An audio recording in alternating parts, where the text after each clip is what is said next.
Hey kids, Mr. Herbert here. Sadly, got bittersweet emotions here. This is our last video. So this third tries went really quick for me. I miss you all. I'm excited for summer break, don't get me wrong, but I miss you kids. So we're going to kind of go through a sequence of things at my farm here, and I'm going to show you how all my projects finished up after our announcement. So first things first, 7th grade geography. You were continuing to learn about ancient Rome. I would love it if you could finish up that section and do the timeline project. Don't have to, but if you get a chance, I'd love it if you did that. 8th grade history, lesson 16.2 about Reconstruction, and then we're going to wrap it up. And then 8th grade Michigan exploration, you're creating a logo about the state of Michigan. How can you describe Michigan in a logo? So, all right, there's a couple of things at the end of every year that I always talk about. I want you to learn from me. Every single day we did good things, and every day I had a good thing. That was very purposeful. I wanted to teach you, to continue to model to you how to think positively. So it's really easy, especially in crazy times like this, it's really easy to focus on the negatives. It's super hard to focus on the positives all the time, but I want to challenge you to just focus on the positives, okay? So you got a lot of good things going in your life, and stay focused on those. Second thing, I want to make sure you get plenty of exercise this summer. I want you to eat healthy, rest well. Don't just spend the summer inside staring at a screen. Get outdoors.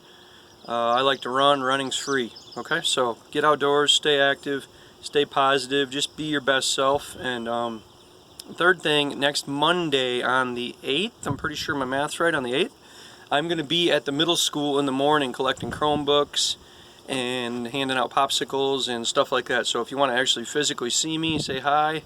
We could do like an air hug or something from a distance. I'm going to be at the middle school next Monday morning. So, all right, now my projects. If you will look over my shoulder here, cameraman, you'll see this is our pool I just put up. And thankfully I got it in the nick of time because it's been hot lately. So that's a deck I'm still constructing. That's our pool. And yeah, I'm looking forward to it. All right, I'm gonna take over the camera here now. Oh, phone got dropped. No big deal, I'm taking over the camera.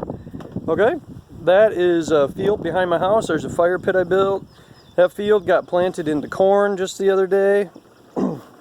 That's for all the deer and turkeys and different animals on our property to eat. So now I'm going to pause and wander around the farm and show you kind of everything that I've been working on, how it all turned out. Alright, so here's my chickens.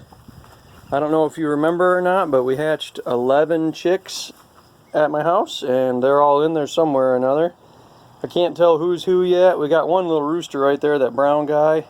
We call him Trey, and he's starting to learn how to crow. And yeah, so I don't know how many hens, how many roosters we got. Probably about half and half. That's generally how they're born. So there's my chickens.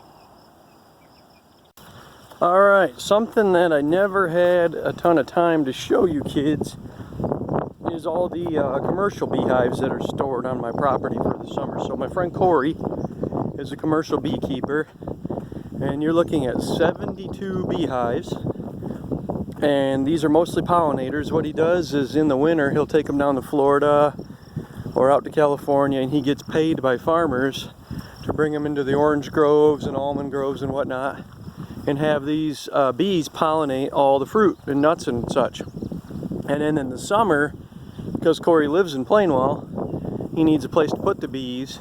So they sit here on my farm and various farms in the area. They're not all just here, making honey and whatnot until it's time for them to go back down south. So these are commercial beehives. There's probably at least 1 million bees living on our property right now. And yeah, I like having them around. Alright, if you recall from one of my earlier videos, the first swarm of bees I captured is this colony here. So they're doing really well. I put them up at a higher location. This is an old pool deck I got out back. They're surrounded by autumn olive and all kinds of good stuff to eat, and they seem really happy here. I am impressed with how well this colony's doing.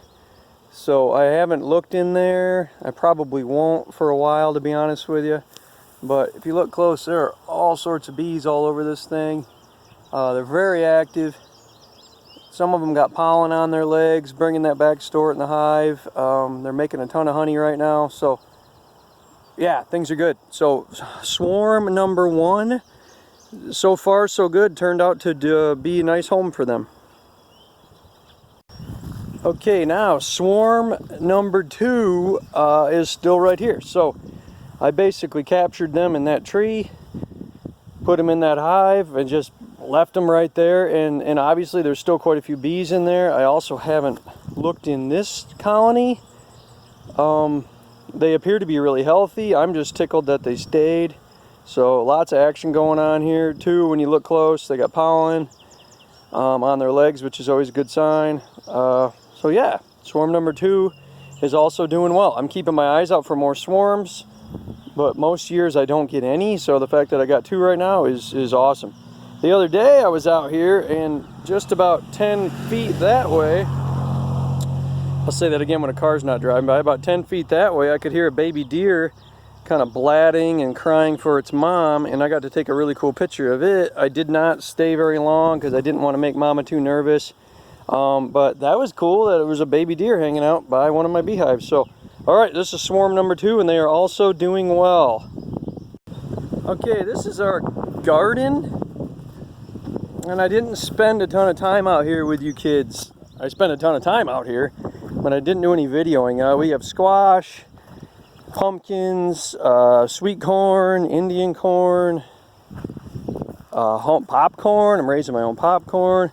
And we have all kinds of stuff out here. We have hops, we have blueberries, fruit trees, nut trees, every vegetable you can imagine.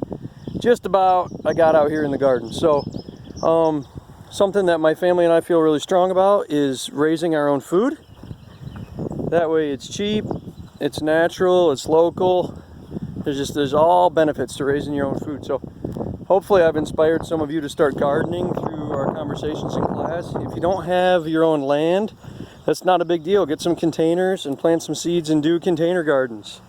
Those are great for tomatoes and such. So this is my garden. This takes a lot of work, but it's absolutely worth it. And email me if you want the address, because we do run a veggie stand. There's not a lot for sale right now, but later in the summer, if you want to try some of our vegetables, just email me and I'll get you my address, and you can swing by and pick something up.